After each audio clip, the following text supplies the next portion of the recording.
வடக்கு கிழக்கு மாகாணங்களுக்கு அதிக அளவில் தொடருந்து பயணங்களை மேற்கொள்றவங்களா இருந்தா இந்த யானைகள் தொடருந்துல மோதி விபத்துக்குள்ளாகிற சம்பவம் தொடர்பிலான செய்திகளை உங்களால அதிக அளவில் கேட்கக்கூடியதா இருந்திருக்கு.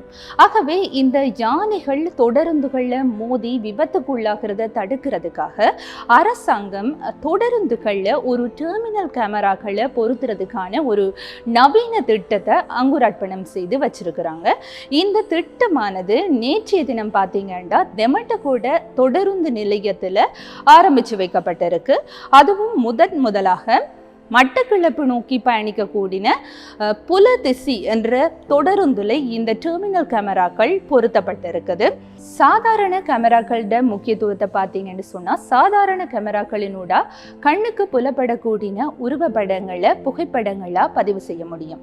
ஆனால் இந்த டெர்மினல் கேமராக்களோட சிறப்பம்சம் என்னென்னா, இந்த டெர்மினல் கேமராக்களினூடாக ஒரு இருட்டில் இருந்தோ அல்லது ஒரு பனிப்புகார் பனிமூட்டமான பகுதிகளிலேயோ இருக்க கூடின உருவங்களை வெப்பநிலையை மையமாக கொண்டு ஒரு உருவப்படமாக வழங்கக்கூடிய ஒரு ஆற்றல் அந்த டெர்மினல் கேமராக்களுக்கு இருக்கு.